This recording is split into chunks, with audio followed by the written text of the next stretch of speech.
ನಾನು 1980ನೇ ಇಸ್ವಿಯಿಂದ ಯೋಗದಲ್ಲಿ ಪ್ರಾಕ್ಟೀಸ್ ಮಾಡಿದೆ. ಅಂದರೆ ನನ್ನ ಶಿಷ್ಯರು ಹೆಚ್ಚು ಕಮ್ಮಿ ಒಂದು 5,000 ಜನ ಇರ್ತಾರೆ ಅನ್ಕೋ. 50 ವರ್ಷ ಸರ್ವಿಸ್ ಮಾಡಿದೆ, 40-50 ವರ್ಷ ಮಾಡಿದಲ್ಲಿ ಸ್ಟೇಟ್, ರಾಜ್ಯ, ರಾಷ್ಟ್ರ, ಅಂತಾರಾಷ್ಟ್ರೀಯ ಚಾಂಪಿಯನ್ಗಳೇ ಹೊಡ್ಕೊಂಡು ಬಂದೆ. ಇವೆಲ್ಲ ನಾನು ಮೆಡಲ್ ಹೊಡೆದಿರೋದು ಇವೆಲ್ಲ ಇನ್ನು ಮನೇಲಿ ಬೇರೆ ಇವೆ. ಇವಾಗ ಕರೆಕ್ಟಾಗಿ 76ನೇ ವರ್ಷ 75-76 ಬಿದ್ದಿದೆ. ಬಾಗೇಪಲ್ಲಿ ನಾನು ಶಾಸನ ಮಾಡಿ ಬಿದ್ದೋಗ್ತಾ ಇದ್ದೆ. ಎಷ್ಟನೇ ಇಸ್ವಿಲಿ ಸರ್?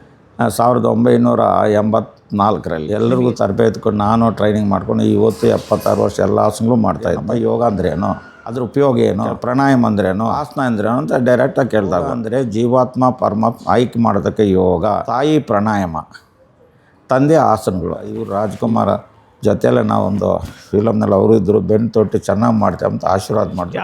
ಸ್ಪರ್ಶ ಫಿಲಮ್ ಹೀರೋಯಿನ್ನು. ಆಮೇಲೆ ಇದು ಯಾರು ನಮ್ಮ ಕೋಮಲ್ಗೆ ಹೇಳ್ಕೊಟ್ಟಿದ್ನಿ. ಪ್ರತಿಕೋಟ್ನ ವಿಲ್ಲನ್ ಮಾಡಿದಾರಲ್ಲ ಅವ್ರಿಗೂ ಟ್ರೈನಿಂಗ್ ಕೊಟ್ಟಿದ್ನಿ. 150-200 kg ಕೈ ಮೇಲೆ ಇಟ್ಕೊಂಡು ರೌಂಡ್ ಹೊಡಿತಾ ಇದ್ದೆ.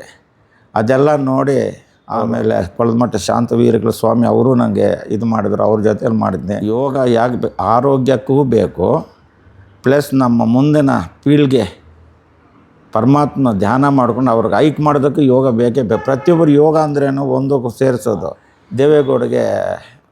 ದೇವೇಗೌಡ ಸರ್ಗೆ ಅವ್ರಿಗೆ ಪ್ರಧಾನಮಂತ್ರಿ ಆದರು. ಅವ್ರಿಗೆ ಏನು ಯೋಗ ಇದ್ದಿದ್ದಕ್ಕೆ ಇಲ್ಲ ಅಂದ್ರೆ ಹೆಂಗಾದ್ರು ಶರೀರ ಶುದ್ಧಿ, ಆತ್ಮಶುದ್ಧಿ, ವಾಕ್ ಶುದ್ಧಿ, ದೇಹ ಶುದ್ಧಿ ಎಲ್ಲ ಮಾಡಿದ್ರೆ ಯೋಗ ಅನ್ನೋದು. ಮೊದಲು ನಾವು ಮಾತ್ರ ಕರ್ನಾಟಕ ಸ್ಟೇಟವರು ಮಾಡ್ತಾಯಿದ್ವು. ಸ್ಟೇಟ್ ಕರ್ನಾಟಕ ಯೋಗ ಅಸೋಸಿಯೇಷನ್ ಸ್ಟೇಟ್ನಲ್ಲಿ. ಇವಾಗ ಅವರು ಮೋದಿ ಸ್ವಾಮೀಜಿಯವರು ಸ್ವಾಮಿ ಅಂತ ಹೇಳ್ಬೇಕಾದ್ರೆ ಅವರು ನಿಮ್ಮ ನೋಡಬೇಕಾದ್ರೆ ಯೋಗ, ಒಂದು ಗುರುಗಳು ನೋಡಬೇಕಾದ್ರೆ ಯೋಗ, ಒಳ್ಳೆ ಪದವಿ ಸಿಕ್ಕಬೇಕಾದ್ರೆ ಯೋಗ, ಎಲ್ಲ ಯೋಗದಿಂದನೇ ನಾವು ಇಂಪ್ರೂವ್ಮೆಂಟ್ ಆಗಿರೋದು ಸರ್. ಆಸ್ಮಾ ಇರುತ್ತೆ, ಶುಗರ್ ಇರುತ್ತೆ, BP ಇರುತ್ತೆ, ಗ್ಯಾಸ್ಟ್ರಿಕ್ಕು, ಬ್ಯಾಕ್ ಪೇನ್ ಎಲ್ಲ ಕಾಯಿಲೆಗಳಿವೆ. ತಿನ್ನುವ ಆಹಾರದ ಎಲ್ಲ ಬರುತ್ತೆ, ಆಹಾರದಿಂದ ಕಾಯಿಲೆ ಬರೋದು. ಇವಾಗ ಶುಗರ್ಗೆ ಯಾವ್ದು ಮಾಡಬೇಕು ಅಂತ ನೀವು ಕೇಳ್ತೀರಿ. ಫಾರ್ ಎಕ್ಸಾಂಪಲ್ BP ಯಾವುದು ಬ್ಯಾಕ್ ಮಚ್ಚಾಸನ, ಪ್ರಾಣಾಯಾಮ. BP ಇರೋರು ಮಾತ್ರ ಶಿರಸಾಸನ, ಸರ್ವಾಂಗಾಸನ ಮಾಡಬಾರ್ದು. ಉಲ್ಟಾ ಕರಾಸನ ಅಂತೀವಿ, ಅರ್ಧ ಮಚ್ಚೇಂದ್ರಾಸನ ಅಂತೀವಿ. ಓಂಕಾರ 108 ಸಲ ಕಣ್ಮುಚ್ಕೊಂಡು ಬ್ರೀತಿಂಗ್ ಉಸಿರು ತಗೊಂಡು ಉಸಿರು ಬಿಡ್ತಾ ಓಂಕಾರ ಮಾಡಿದಾಗ ಫುಲ್ ರಿಲ್ಯಾಕ್ಸ್ ಆಯ್ತು. ಮತ್ತು ಯೋಗ ಕೂತ್ಕೊಂಡ್ರೆ ಯಾವುದೂ ಬರೋದ, ಮನಸ್ಸು ಕಾನ್ಸಂಟ್ರೇಷನ್ ಮಾಡ್ಕೊಂಡು ಎಲ್ಲ ಆಸನ ಮೇಲೆ ಇರುತ್ತೆ, ಹೊರಗಿನ ಪ್ರಪಂಚಕ್ಕೆ ಹೋಗಲ್ಲ. ಇವಾಗ ಅದೇ ಪದ್ಮಾಸನಲ್ಲಿ ಕೂತ್ಕೊಂಡು ನೀಟಾಗಿ ಪ್ರಾಣಾಯಾಮ, ಸೂರ್ಯಭೇದಿ, ಚಂದ್ರಭೇದಿ, ನಾಡಿ ಶೋಧನ ಪ್ರಾಣಾಯಾಮ ಮಾಡಿದ್ರೆ ಫುಲ್ ರಿಲ್ಯಾಕ್ಸ್ ಆಗುತ್ತೆ, ಕಾನ್ಸಂಟ್ರೇಷನ್ ಸಿಗುತ್ತೆ. ಧ್ಯಾನ, ಸಿದ್ಧಾಸನ, ಪದ್ಮಾಸನ.